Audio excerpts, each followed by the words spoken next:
Ladies and gentlemen, welcome back to the Short Ball Podcast for another week of Junior Reps action, New South Wales Cup, Queensland Cup, NRL, everything to cover on this week's episode. And we'll get straight into it with our performances of the week across a number of different grades. We'll start off with our Howard Matthews Player of the Week. That was Oliver Burton, 205 metres, 3 line break, assists, 2 line breaks, 1 try. He put on an absolute clinic against the Bulldogs there. He was very dynamic. He was just at his destructive best when he was running the ball. Out of the back of shape, looked just threatening the whole day there. Josiah Papa, he was the SG Ball Player of the Week for this week. I don't have the full stat sheet, but based on the highlights that I watched back when I was preparing the post, 2 tries, 1 line break assist, 1 try assist, and 1 line break. I believe he could have had more line break assists just from memory of watching the game, and maybe another line break. Not certain on the line break part, but line break assists, I definitely thought he had more than 1. And he also had 160 run meters, but at the time of collating all that data, I didn't have access to any of the stats really. Bishop Neal in Jersey Flegg was the player of the round throughout the whole entirety of the pathways. The Warriors back rower, 17 years old, playing against under 21s. We'll talk about him a little bit later. He ran for 220 metres, scored a try, had a try assist, 3 line breaks as well. Getting up there in Jersey Flegg, he's been lighting it up there, and he will debut in New South Wales Cup this week, which is going to be exciting to see. At just 17 years old, he was the player of the match in the Howard Matthews Grand Final last year, some of you may remember. So he's definitely one to keep an eye on there. New South Wales Cup, my performance of the round, it was tough to split. But I've ended up going with Jet Cleary's performance for the Warriors against the Raiders. He just controlled he controlled that Warriors team to perfection in that game. You look at the lead up to a lot of the tries, he had his hands in it at some point or another. He had a try, 3 runs for 61 metres, so every single time he decided to run the ball, it was damaging. Didn't run it often, but when he did, it was effective. He had 7 tackle breaks, again, alluding to how effective his running game was when he used it. 2 line breaks, 1 line break assist as well. He didn't actually record any try assists, but he didn't really have the last pass or last kick to any tries, but he did do a lot of the lead-up work for those. So, he had a really good game there, Jet Cleary, at halfback for the Warriors. Then in Queensland Cup, my performance of the week was Ben Farr, the winner Manly fullback. He was at the Warriors as well. So really 3 plays in a row that have all been involved with the Warriors, either currently or formerly. Ben Farr, he had 2 tries, 3 line breaks, 3 line break assists, 1 try assist, 21 runs for 185 metres, 8 tackle breaks and 2 offloads. He absolutely carved up there. He did a preseason with the Broncos. I believe he's starting to get sort of towards 23, 24 years old now maybe, Ben Farr. But he's certainly one, that's been carving up the reserve grade for a little while now. And, he's just continuing to dominate up at Queensland Cup level. One that probably deserves a chance, sooner rather than later. He has had to wait a long time. But, he's a guy that's, if you've been watching reserve grade for the last couple of years, some of the Warriors sides that he was in, Queensland Cup now that I think he's been up there 2 years. He's a very solid player, Ben Farr. My first game that I'm going to talk about, and I sort of do start off with talking about a Queensland sort of feature. Last week we were speaking about Tweed Seagulls, Townsville Blackhawks, those teams up there in Mal Meninga Cup. The week before that, we were talking about North Devils. And the performances that some of those players put in. This week, I want to speak about the highlight game of Winner Manly versus Burleigh Bears Mal Meninga Cup. I watched this back on Monday night. I look through the round and sort of find out a couple of games that are really interesting and go back and watch them. So, when North Devils put 70 on the Sunshine Coast Falcons, I watched that back.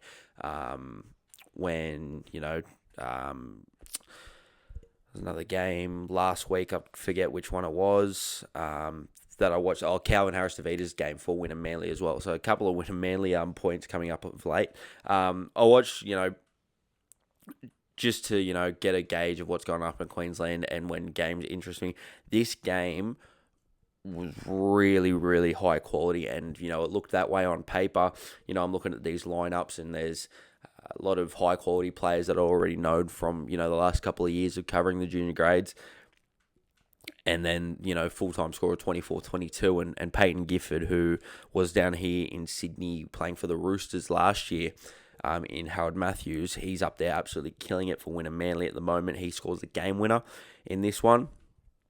We're just going to highlight a few players from that.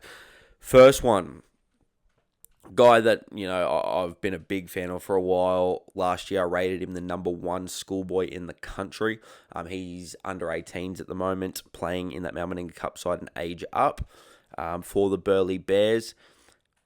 Scored a match-winning try, or set up the match-winning try, had a line break and passed on to set up the match-winning try for Burleigh in the Mal Meninga Cup final, and he did that after being the player of the match in the Cyril Connell Grand Final, which is under 17. So he played 2 age groups up last year in the Mal Meninga Cup Grand Final and made a game-winning play. That's Tupu Francis. In this game, it wasn't, his most dominant, best game, whatever. He was very, very good in this game, and, he was probably top 3 on the field. I just really liked his defensive detail and his communication, something that I haven't been able to pick up before because, most of the time you pick that stuff up when you're watching a game live at the ground. I certainly pick up a lot of that when I'm going around to different Harold Matthews SG Ball, Flag, Cup. When I'm going to those games live, I definitely pick up a lot more of that, and I get to see who's the loud talkers in defence, who's, holding this defensive line together, which fullbacks are doing that the best, which fullbacks are counting numbers, which defenders are counting numbers, which defenders are, getting others to shuffle across and make cover plays and all that sort of stuff. For Tupu Francis in this game, the camera was low, angled right, and you could just see him. There was multiple times he's just controlling his defensive line. He just covered space so well. There was one particular example that I can pull up now where he, there was a bit of a scattered ruck, a couple of bodies down. He's in an A defender. He's holding tight to stop a try going past him.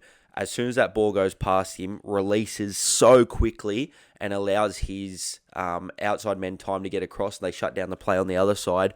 And the whole time he's pointing people to where they need to be, yelling like loud as he can and communicating really well. And, those little details I think are really important for, a lock forward to have defending through the middle there. And I think it's something that's a really positive trait of his. In this game, though, like in terms of things that you can visually see, in terms of the quality of play that he had, 133 run meters, 39 tackles. He put on a massive 70-minute shift through the middle, scored a try that got them ahead 22-18. Probably should have been 24-18. Missed kick from pretty much right in front. But then, from there, when Balin Noy, and I'll get to him, he makes a line break, puts in a kick in behind for Peyton Gifford. There's one guy that's back there that's able to put hands on Gifford, and that's Tupu Francis, after putting in, I think at this point, 62 minutes in the middle. Sprints back, gets his hands on him, nearly comes up with a try saver, just falls short of stopping him before the line, but he put in an awesome stint through the middle there, Tupu Francis, and I stand on it. I think he was the best schoolboy in last year's age group. He didn't make the Australian schoolboys side. Mental. In a Queensland side that won the whole thing. Pretty much dominated every single game. Dominated CCC in the final for the most part. They had 2 Queenslanders make that Australian schoolboys team. Tupu Francis wasn't one of them. And I think he was probably the best schoolboy in that age group last year. More players. Kobe McGarity, he's a proper footballer. He's effort on effort defence. I think he's going to be one.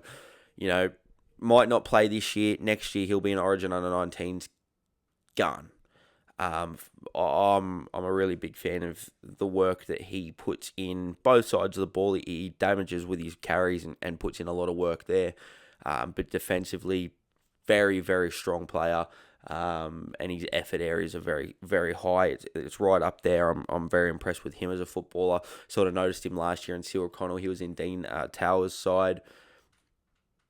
So he's going to be one to watch out of this winner Manly team. I spoke about Peyton Gifford. Balin Noy, he's another one to watch. I'm pretty sure he's in the Queensland Under-19s emerging squad as well. He played centre for Wynnum in this game. He scored the first try, ran a very good line, and then he set up the game winner with his second line break for the game. Went through, put that kick inside for Gifford, who ended up going in and scoring to win them the game. So Balin Noy, Kobe McGarity, Peyton Gifford, Tupu Francis follow them out of this game. SG Ball, let's get to it. Elijah Burvey for the Panthers. He has kicked himself 4 points clear on my Player of the Year rankings.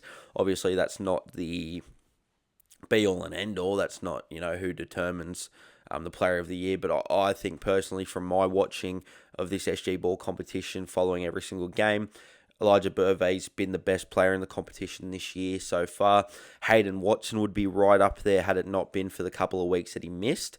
But yeah, the Panthers halfback, he just put in another masterclass again. If he's not in this team, they're certainly not 4-1. They might be 2-3 without him. He's put in 2 performances now that he had to be there for them to win. Against Canberra, he came up with the match winner. He scored 2 tries there. He scored 2 tries in this game as well. He didn't score the match winner in this one, but he scored in the lead up during the comeback. Really classy try for his first one as well. Where he beat a couple of defenders and then got to the fullback and just left him grasping at air. And then his second try got an offload from Leo Latu, who was really good in this game. I'm so impressed with Leo Latu this year. I sort of tipped him as a guy to have a massive season coming into this year. He trialled enormous. All right, we'll see where we left off when that light just rudely interrupted. But Leo Latu, I tipped him to have a huge year coming into this season. He trialled really well. Been a guy who over the last few years, and Harold Matthews, I've thought has had a lot of ability, but maybe not used correctly. Yeah, next talking point that I had here wasn't really from a game, just something generally over the weekend. Could we see a Roosters versus Rabbitohs matchup in the SG Ball Grand Final? I really like the prospect of that happening. They're the 2 best teams in the competition at the moment. The Parramatta Eels have fallen off. We'll talk about them in a second. They haven't fallen off's harsh, but they're not, fallen off's probably accurate. It's harsh, but it's accurate. The Rabbitohs killing it. I've had them as a smoky all year. I think smoky is now it's not the right term to describe them. They are the genuine full package premiership ready deal. And the Roosters, all year, they've just been the number 1 seed and they continue to do so. They just beat the Raiders, who've been somewhat competitive this year, 56 points to 0. And the Rabbitohs on the weekend beat the Parramatta Eels 44 points to 10. Now, we'll talk about that from a Rabbitohs perspective first, which is only fair because they were the far better team in this game. This side has so much strike across the park, and I think they've found the key to it with Isaac Fotumwala and Taj Alvarez in the halves. Isaac Fotumwala is killing it at halfback the last 2 weeks. This week he had an unbelievable game there. I think he got my 2 points for this game. Taj Alvarez scored a hat-trick. So you just had, these 2 guys who, for me it was sort of the play to have them as your halves.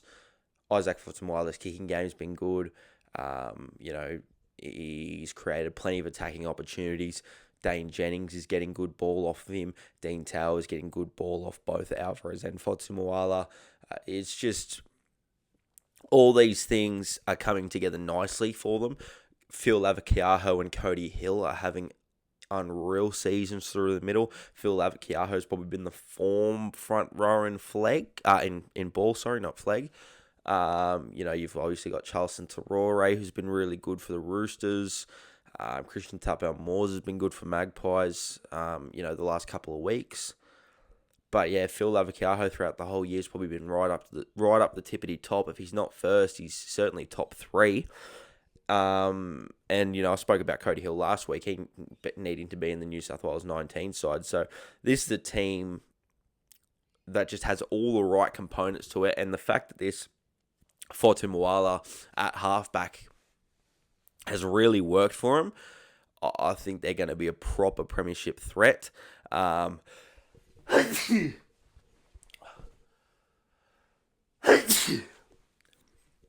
more so, to that point that they've moved, Isaac Fortumoala to halfback, and Alvarez, since Alvarez has been back, Alvarez has been 6, Fortumoala at 7. They had Bailey Gray and Fortumoala in the halves before that.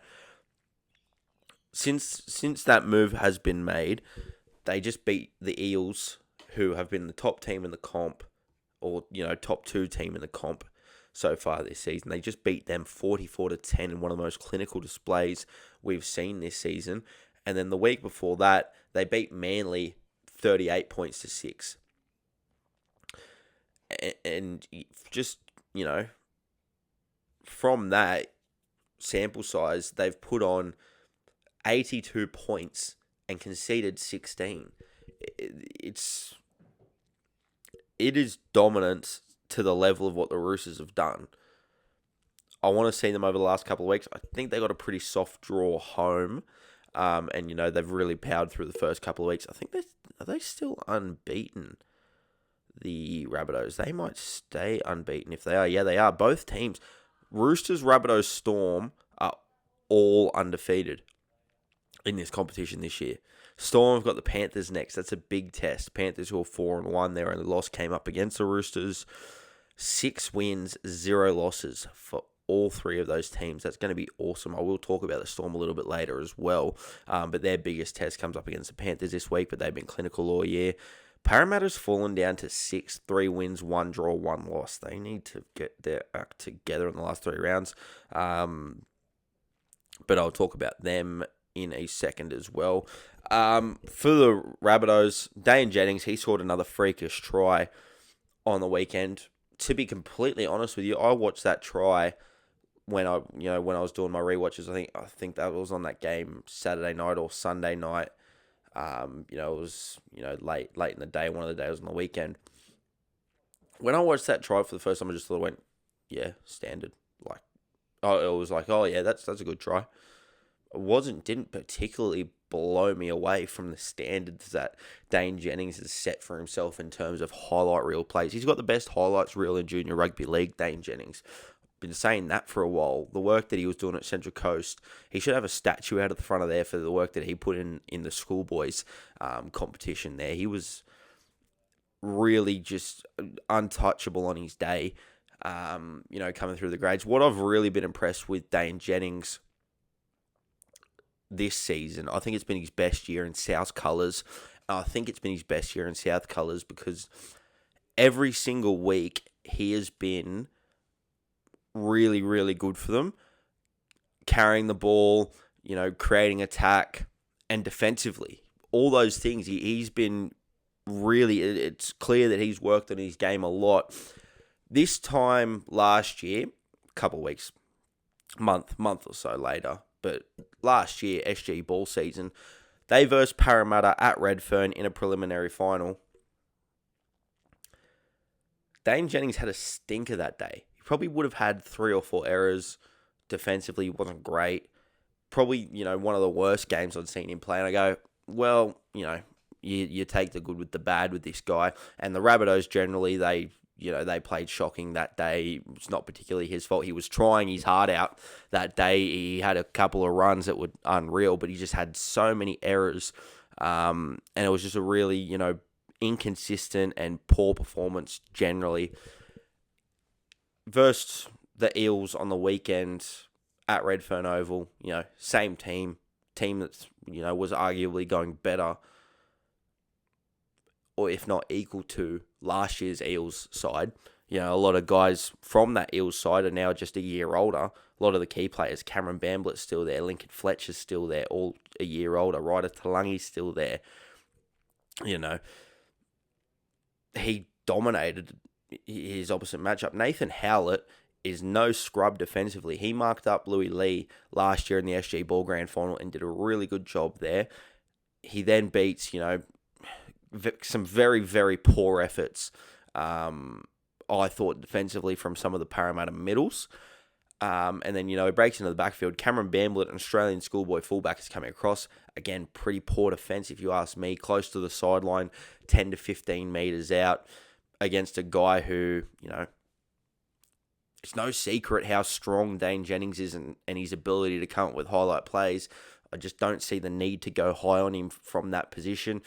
Slap the arm down, or just try and take the legs. Trust one of your cover tackles to come across if he does try and get that offload away. But with how close you were starting to get to the sideline, it's probably just make the tackle at that point. Goes high, gets palmed off. But moral of the story really is that Dane Jennings this year has evolved his game to another level, and I think it culminated. Last week he was my player of the week in SG Ball. This week he comes back to Redfern Oval against a team that he had probably one of his worst games against last season in the preliminary final, and he carves them up with one of the tries of the year. And a try that, I looked at and went, yeah, Dane Jennings. South Sydney Rabbitohs posted that try and said, is this the craziest try you've ever seen? I don't know if I'd rank it in the top 3 Dane Jennings tries I've ever seen. This kid's so exciting from a highlights reel perspective, and everything else has just come together this year. He'll play Cup before the end of the year, in my opinion. I think he's at that level. And you never know with South Sydney's injury curse. Could find himself in first grade at some point. I don't think he will. I think he probably, next season he's going to be a great prospect for South's first grade side, I think. My next note started off with Eels bin. So that's about what I'm feeling about this side at the moment. But nah, they got a soft run home. They should win the next 3 games. I think, to be completely fair to them, although if you're talking about winning a comp, maybe not something that's worth being fair about, but Jackson Coyner, Sam Polly both went down in that Steelers game. They were up 24-12 when Polly went off, and they were up 6-0 when Coyner went off. And Coyner's been, probably their best player all year through the middle. From that point, Steelers go on to draw that game. And then this week, they have no Coyner, they have no Polly, and they just got carved up through the middle. So, yeah, I think that's played a huge role. I think it's played this week, the 44-10 scoreline, that's not something that Jackson Coyner and Sam Polly can fix as good as they are. I thought some of their key players had really, really poor performances. And I think, these last 3 weeks, they need to play 70 minutes of their best footy through the next 3 weeks, dismantle the sides, get some confidence back up. And for me, I need to see them play that 70 minutes because last year they had similar issues as well. They just have 15 to 20 minute periods that they just take off. They did it this year, start of the season as well. Sharks, that 40-16 win looked really impressive at the time. It's not aging all that well. Storm put 50 on them on the weekend. And in the first half an hour, it was a really tight game. Parramatta took the first half off. Second half blew them away. Put together a 10 out of 10 second half. But that first half was pretty lackluster. Against Balmain Tigers, similar sort of story. Blew them away in the second half. Had the first half off. Last year, they had that similar issue. They got to the grand final, and what happens? They're up 26-18, should win the game, switch off, and the Roosters finish off stronger than them. I think they need to get that together if they want to win the competition, because that's the standard that I have for this Parramatta side. And a lot of people have been telling me Parramatta will win it. They got the best team. They're doing this, they're doing that. That was true for the first 3 rounds, but got beat by Steelers and they were listless against the Rabbitohs. Rabbitohs clearly are the better team than them right now. So they've got to improve 34 points. And, Jackson Coyner and Sam Polly coming back into the side, if they come back into the side, will certainly help them. But actually, let me have a look at the team list and see if either of them were named. I keep forgetting that the team lists are actually a thing by the time I record these podcasts. We've got neither of them are back yet. So they're still running a similar forward pack to last week. Is there anybody from last week's team that's been dropped? Nope. Not based on the team list yet anyway. But yeah, they've got Warriors, Central Coast, and Bulldogs on the run home. I expect them to probably be winning all three of those games. And then, we'll see how they go from there. But at the moment, they could be even as low as my 5th seed to win the comp at the moment. 4th seed, probably. I need to see great improvement out of them from what they've dished up the last 2 weeks. And I sort of started to mention it last week. They've fallen off a cliff. In terms of being the premiership heavyweight. Roosters, they're there. Probably Rabbitohs are right up there as well. Storms hunting around that part. I need to see them play a really top opposition. Panthers there and thereabouts. Elijah Burvey's been unreal this year. He could take them all the way. That right edge as a whole, forward pack's been good. They're, Parramatta probably around where the Panthers are, maybe even below them, in terms of, what they've dished up so far this year. Storm, they continue to be clinical. They've got a great matchup against the Panthers loading this week. Let's go have a look at the team list for that while I'm here. That's at HE Laybutt over at Blacktown Workers.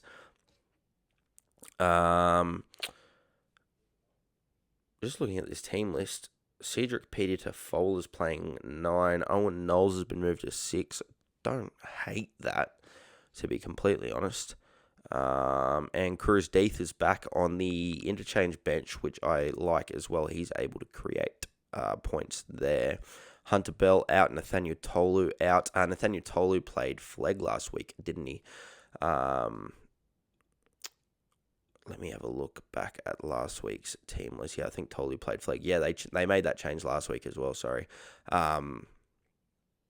Because I've seen Nathaniel Tolu went up to play flag. But yeah, really interesting match uploading there. No changes from the Storm. They usually post their official team list a little bit later in the week. That goes up on their Instagram. About, midweek or whatever. But yeah, this is going to be a really interesting contest between those two sides. Storm, they beat the Sharks 50 points to 6. Usual suspects. Hayden Watson was really good. Ledadamu was really good out in the centres. Latrell Cords, he's been good on the wing. Max Tokavar was really good in this game as well. He had a lot of really nice contributions. The outside backs all scored doubles except for Matthew Coretti. So Zephaniah Famuina, Joseph Ledadamu, Latrell Cords all scored doubles on the weekend. I thought their bench was really good in this game. Came on the field, Elijah Poching, Jaden Matatamua, he scored a try. Elijah Poching I thought was really good. In this one, he brought a lot of impact off the bench. Isaiah Surveyor up front, he was very good as well. He was in my team of the week in the front row. He just damaging best in that first 20 minutes, really laid the platform, controlled the middle. So yeah, this Storm side, with their halves on fire, Hayden Watson's been, one of the premier players in this competition. I think they're going to be one of the teams to beat here. Talking point I had from SG Ball was just the Large brothers carving up again. Honor Tony Large was enormous in this contest against the Magpies. They won 44-26. Him and his halves partner, Bo Alexander, were very good, laying on tries. Honor Tony scored one. Yeah, he scored one late. He had a couple of line breaks as well. Don't have any stats in front of me at the moment, so can't really suggest anything there. Bo Alexander, I thought, was enormous in the 7 jersey in this game. And Ashton Large, just out of dummy half, him and Onatoni linking up again. Ashton Large's running game is so elite at the moment. How it always has been defensively. He's a really strong defender. Those two were very good again as Manly carved up the Magpies. 44-26. Magpies, not the worst performance from them. Aaron Pay, I thought, was good. Phoenix Godinay bagged a late try. It was a nice bit of work there. They just sort of were never really in the contest. Sort of when Aaron Pay scored that first try, they went level. But, apart from that, there was, a 10 to 20 minute period where Manly just was sort of all over them, kicked away to a pretty decent lead, and they just continued to do so. Magpies, I think that Javon Lele try in the 50th minute or so, I think that brought it back to about a 6-point gap, but like 18-4 at half time. And then, it was just, I never really got the feeling that Manly would get beaten in this game. They're up there. They'll be in the finals, I think, if Onatoni Large stays in this side, because obviously he could go up to Flegg and New South Wales Cup. I should actually check to see and make sure that he's still in the side, because like I said earlier, I always seem to forget that team lists are actually an option here. Yeah, he's still in the side, him and Bo Alexander, which it is, it's tough to see that Lachlan Metcalf gone for the season, but yeah, we'll see how we go there. Harold Matthews, first talking point and the obvious one, the Knights, their win over the Panthers was very good.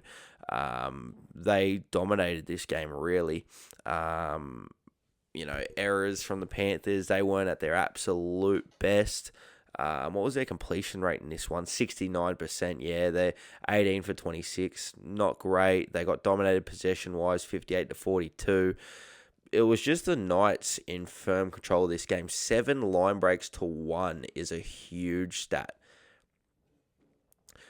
The missed tackles is about the same.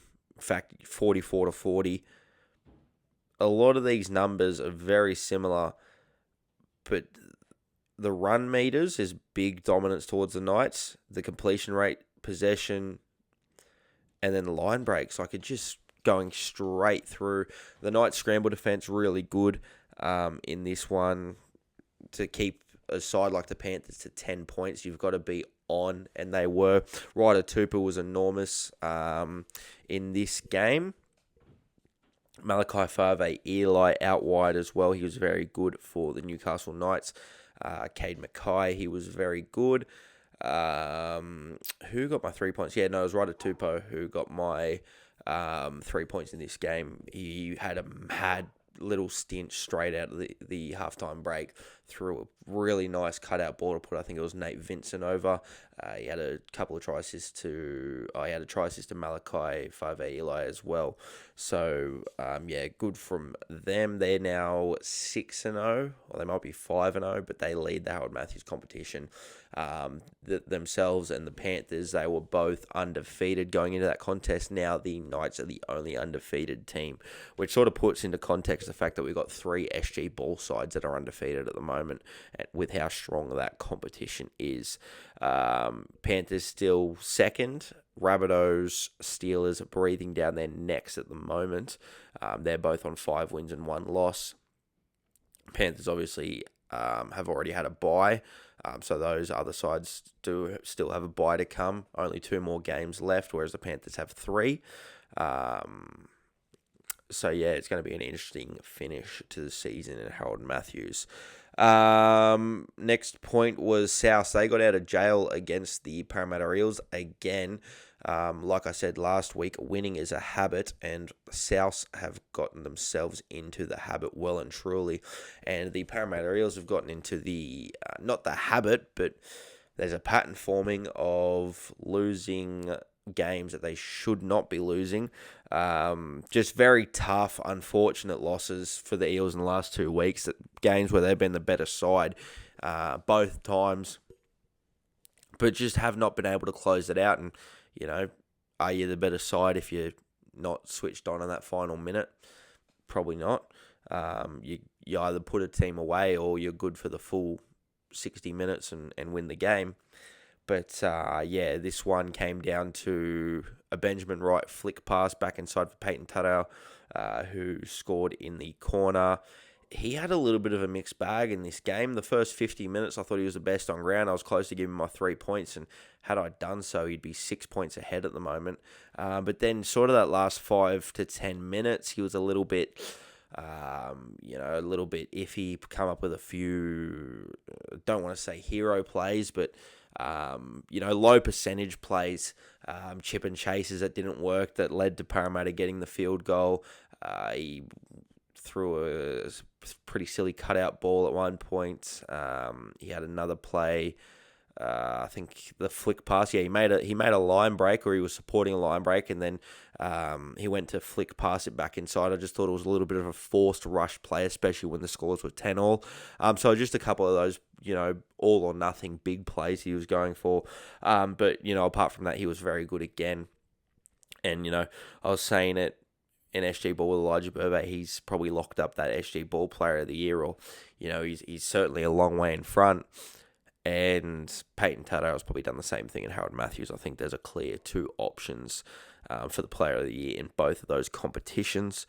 Any worth mentioning? Yeah, Hayden Bell was very good for the Parramatta Eels in this game. I thought he was, probably the best on ground.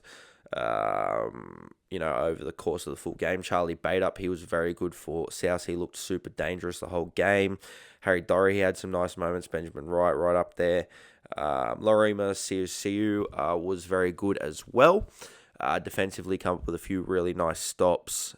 Him and Diesel Galanta had a really nice running battle going there. That was good to watch this game. But we'll move on to Balmain versus the Warriors. Now, I don't have as many talking points for Harold Matthews. It's sort of getting a little bit repetitive. But what I do have here in terms of one of the games that don't really have too much consequence on the finals, Tigers-Warriors, Thomas Arroyan had one of the best games of the week. Gave the Tigers a win. If it wasn't for Oliver Burton, Thomas Arroyan probably nearly goes Player of the Week. He was right up there as one of the best players in Harold Matthews. I think he was on my bench for Team of the Week, but again, because Oliver Burton was in front of him. 2 tries, had a lot of really classy touches. I think he laid on the Sione Maya try, which I have no way of checking at the moment, but just an all-round good win for the Tigers. The Warriors came to play, split possession, 86 to 84% completion rate, run meters. Warriors actually dominated it, which, that feels right, because Kenny Lafatuane was very good in this game through the middle. Tusi Funalua had his moments playing in the back row. They came to play the Warriors, and the Tigers were just a little bit better when it counted. The goal kicking was good. Zach Bachara, apologies if the pronunciation is wrong there, but he comes up with the match-winning try after being very threatening throughout the course of the game. You look at all these stats. All the stats lean towards Warriors being better in this game, but the Tigers came up with a win and I think it was Thomas Arroyan who was the difference. That little bit of touch of class from him out the back at fullback went a long way to them winning this game, the Balmain Tigers. New South Wales Cup, let's move on to that. The Warriors were big winners here, 44 points to 12. Their forward pack was unreal in this game, led by Cooper Page Wilson, who was in my Team of the Week. They also had, as I'm trying to load this game up, I thought off the bench there was a couple of really good involvements. Rodney Tuipulotu Vea and Tepa Laumalili. They came off the bench and had really good stints. We'll bring up the numbers of some of those props that I've just mentioned. Cooper Page-Wilson, 14 for 148, 57 post-contact. I thought his defence was good as well. He had 3 offloads. The offloads were the killer thing. He had a couple of nice moments close to the line, getting offloads away and creating a little bit of broken play for the Warriors to play off the back of. What was his defensive numbers? Well, I mean, only 12 tackles made for the 1 miss, so in a 44-minute stint wasn't as good as I probably thought. Ronnie Tuipulotu-Vea, 27 minutes played, 7 for 71. He was just really impactful with each of his runs off the bench. And Tepalaumalili, Lily, what was his numbers? 6 runs for 68 in about 26 minutes. So I thought some of those guys had really good games. And you could see the forward pack dominance with their run meters, 17.25 run meters to 11.40. Just complete and utter domination, both sides of the ball. Geronimo Doyle was really good in this game. I believe he topped the run meter count. Yes, he did with 197. He just looked really good returning the football. He had a couple of nice moments. He didn't really have the huge attacking highlights. That was sort of more saved to the outside backs, but he did have a try assist. It was, Alofi Khan Pereira was 2 tries, Kalis Patoko 2 tries, Hazen Mellors 2 tries. Hazen Mellors' aerial threat was unreal in this game. Kalis Patoko, he's been doing some really nice things across flag in New South Wales Cup over the last, 2 seasons. Very good player there. I had him in my New Zealand under-19 side when I was doing a mock side there. 2 years ago, he was playing up at the Gold Coast. I can't remember what feeder side he was in. He might have been in Tweed Seagulls. So he's coming along really nicely at the moment. Is the Warriors centre. And I mentioned Jet Cleary's game earlier. All those guys, big watches this season, they've been very good. I thought Owen Paddy was good for the Raiders despite this big loss. I do think he scored a try, but that wasn't overly what impressed me. His running game was good when he decided to go 3 runs, 38 there.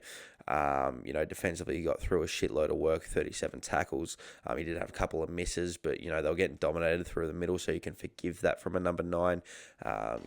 His kicking game's obviously a big watch, as always. But, yeah, not too much to sort of bring up regarding the Raiders, because I thought it was a little bit of a disappointing performance.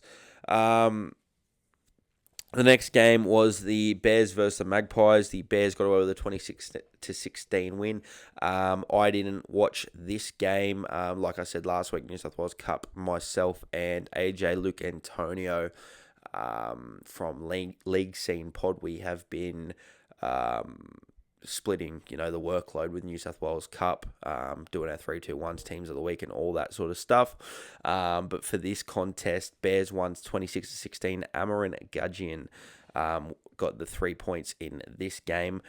He had a try assist, 26 runs for 247 metres and 0 errors at fullback. Very impressive. Charlie Murray, he got 2 points. He was, really good in this contest. I actually bring up his stats because I didn't write them down. He was through the middle for the Magpies. He's been very good for the Tigers this season. 11 runs, 112 run meters, 43 post contact, 1 line break, 2 tackle breaks, 3 offloads. Obviously, must have been very dangerous for the middle there. 41 tackles made. Fantasy points aren't anything, but he led the fantasy points throughout the whole game with 76. And other notes, Phil Makatoa, was very good as well. He had a try, 12 runs for 108, a line break, a try assist, 3 tackle breaks, and his defensive work, 21 for 4 misses. But he got the 1 point in this game, did Phil Makatoa. I'll move on to the next one. One of my games, Dragons Storm, 42 points to 26. This was a big attacking game for both sides. I thought the front rowers for the Dragons really set this game up. That was Jacob Webster and Loko Pacific Tonga. through the middle, enormous. Jacob Webster, both sides of the ball. He had a lot of really high quality work. I think he had about 15 runs for 180 metres, which was huge. Locko had very similar numbers. They both played, relatively big minutes. Locko played 52, Jacob Webster 63, straight up through the middle. Look at Locko's post-contact meters, 80 from 16 carries. That's average of 5 post-contact per carry. And Jacob Webster's got very similar numbers there as well. Defensively, I thought Jacob Webster got through a heap of work on top of that. He got my 2 points in this game. He got through 37 tackles compared to Locko's 16 at a better tackle efficiency. That was probably the difference. Errors, I don't think either of them had any errors as well. So, yeah, they killed it through the middle, those two. Joseph O'Neill was my player of the match. He scored 3 tries, so, that makes it sound very obvious. But I just thought he was a live wire in attack the whole time. He looked very sharp. He looked like they couldn't really contain him. He had a line break assist and a line break on top of the 3 tries, which I think one of the tries was him just supporting back off a break that he started. Another one was, I think, off a kick of his, forced an error, and he was supporting back through the middle. So, yeah, he did a lot of really good quality work in terms of putting points on it, and he had 0 errors on top of that, did Joseph O'Neill. So he was very good. Obviously, a recruit that's come over from the Bulldogs. Other good performances in this, Tyrell Sloan, I thought attacked really well. Didn't get through as much work as last week, but he looked dangerous. Luke Cesari for the Melbourne Storm. I've written down here finals LeBron performance, which for any NBA fans, they'll understand that reference. Unreal performance on a losing side. 3 tries, 211 run meters from 16 carries, 4 line breaks, 10 tackle breaks, 2 offloads. Yeah, that sounds about right. And only the 1 error out on the wing there. So top performance from Luke Cesari as well. As I move on to the next game, the Jets won 38 points to 16. I didn't write down the 3-2-1 for this one. This was another one of AJ's games. Nephi Peru was at his absolute creative best in this game. I saw some of the highlights. He got the 3 points in this one. He had a couple of unreal passes to put on tries. Zachary Clark was very good in this game. He made our team of the week. He was good in a losing side. Michael Gabriel picked up points in this game as well. 14 runs for 159, so he was good there. Nephi Peru, he had 3 line break assists, a line break, 2 try assists in terms of the numbers there. And anything else to watch there, I think. Panthers, did any Panthers player pick up points? I'm just trying to remember. No, don't think so. I think it might have been 3 Jets getting points. Nephi Peru got points. Michael Gabriel got points. Not sure who else did. Knights beat the Seagulls 46 points to 24. Another one of my games. I can talk about this in depth. Cody Hopwood was enormous in this game through the middle. His offloading was brilliant. He got through a lot of work, and it was quality work as well. He got through 55 minutes, 13 runs for 104 meters. A little bit modest compared to other guys' numbers, but in terms of visually, he was very impressive. 1 line break assist, that was to Elijah Salesa-Leon-Moana, who I'll talk about. 5 tackle breaks in this game as well. I thought his second stint, he really changed momentum a little bit. And his defensive work, 29 tackles for only 1 missed there. And 0 errors. So he was very strong. He got 2 points in this game. Tyson Gamble was the 3 points. He had 4 try assists in this one and really led the comeback of sorts. I think they were down 24-12, 18-6 they were down as well at one point. And he put in a couple of really nice kicks and passes out to James Schiller, who scored a hat-trick. Elijah Salesa-Leon-Moana, to be completely honest, he's top of the fantasy points, 80 fantasy points, 15 for 157. I thought there was a couple of things there that I was like, I didn't think he had the best game visually.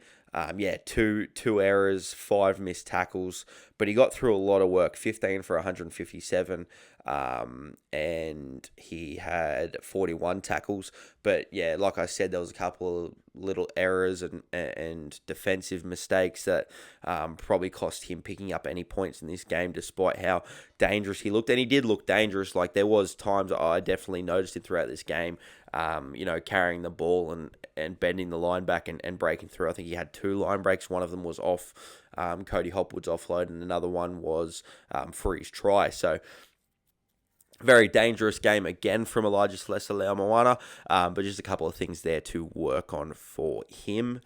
Anything else written down here? Yeah, Joey Walsh, he was solid on a beaten side. From about the 25th to the 35th minute, he was probably the best player on the park. Had a couple of really nice touches. But then, later in the game when he was chasing points a little bit, he came up with a few mistakes. He threw an intercept for Wilson DeCourcy's try right on the end as well there. But a good hit out for him nonetheless. I thought Ezekiel Paulo was very good. He scored the first try with a nice little line run. Just looked dangerous when he carried the ball. Simeon Leafai was good through the middle. A guy that I liked the look of, just visually, Colin Mafoa. He carried the ball really nicely.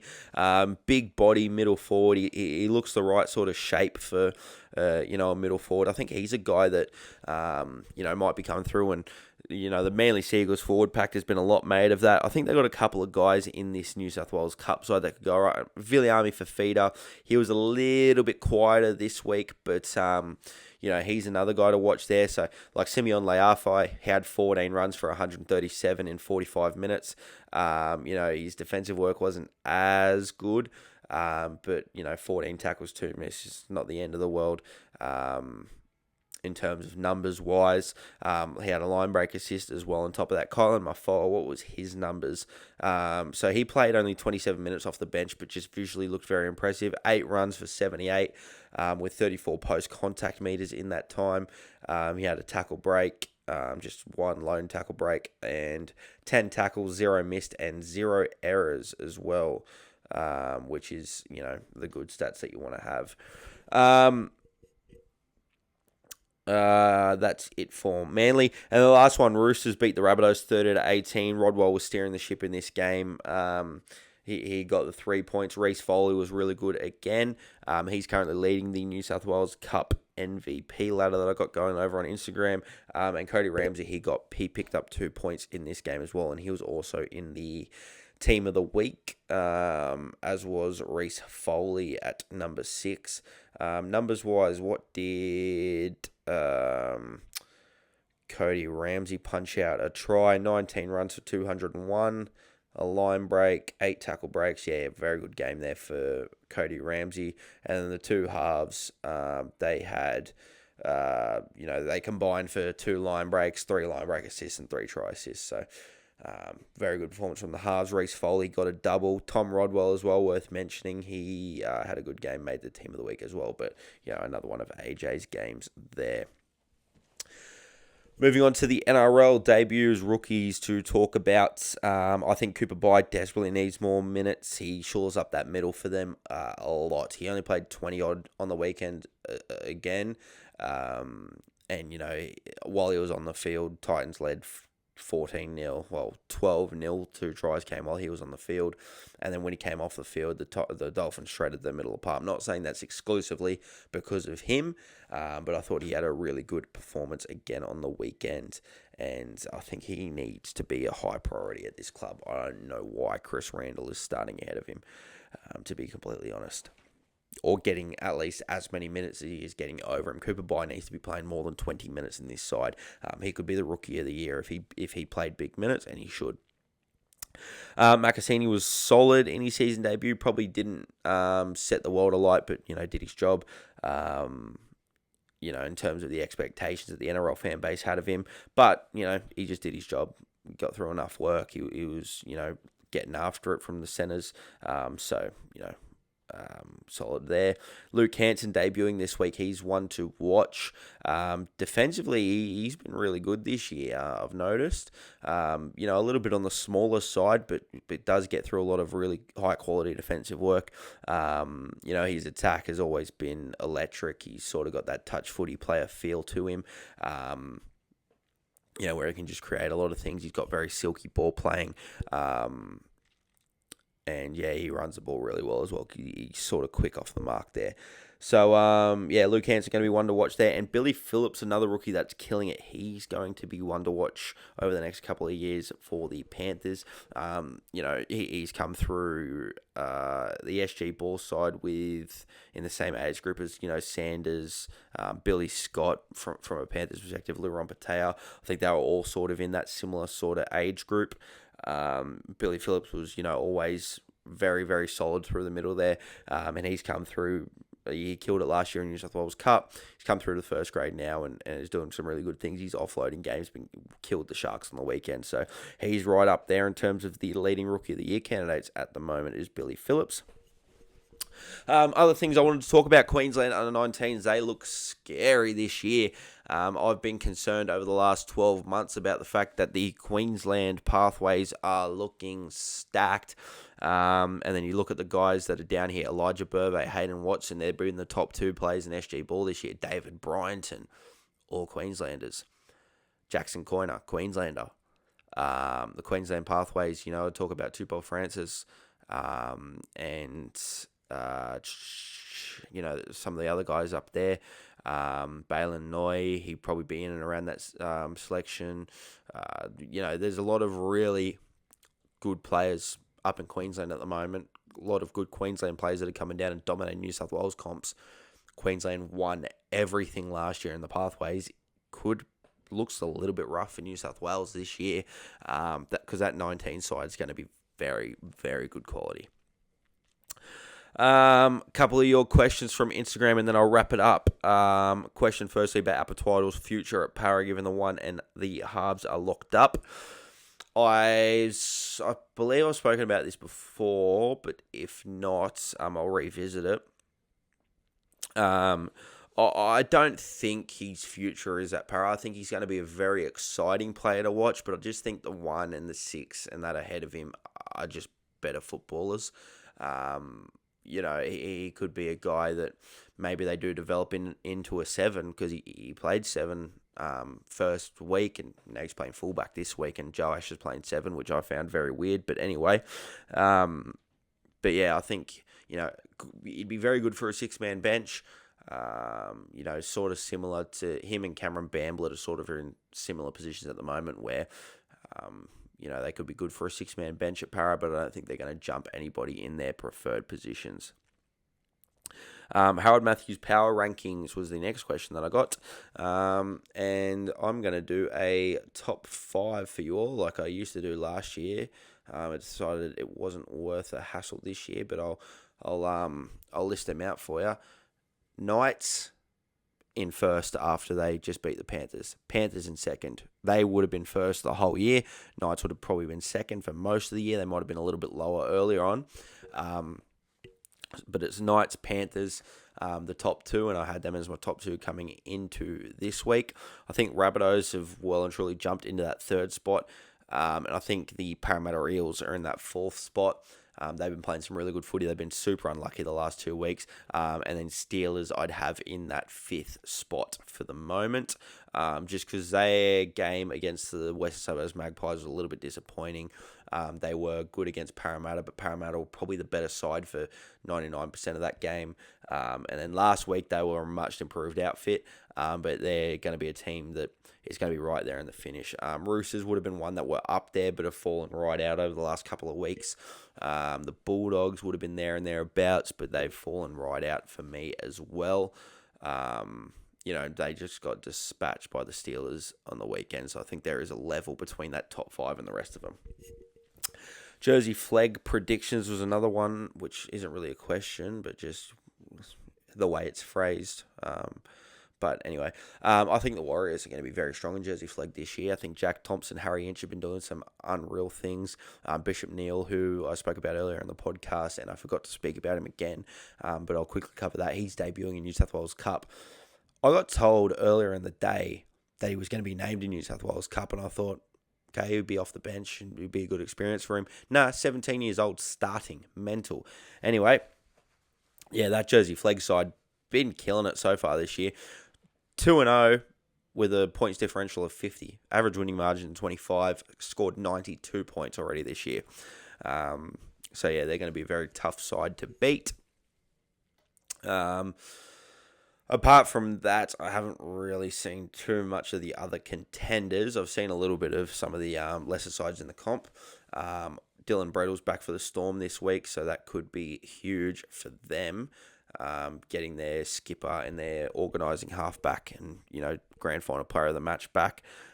So that'll be a watch. And tying into the jersey flag chat, I got another question about when is Josiah Key back, and he will be back in April. And he'll return in jersey flag. So I think the question was about whether he'd return in SG ball. He'll return in jersey flag. So that's good for the Dragons, who are currently 4th with 2 wins, 0 losses, 58 points, 28 against. So they're going good, the Dragons, and they're going to get to add Josiah Aki, who was a gun. Just on the Warriors jersey flag as well, Jeremiah Lamana's debuting. And for the Knights jersey flag, Curtis Mulheron is debuting. There could be more debuts that I haven't noticed. But those are some of the guys that you need to watch out for in flag this week. Under 18s players that are making the jump up there. So that's going to be good to watch.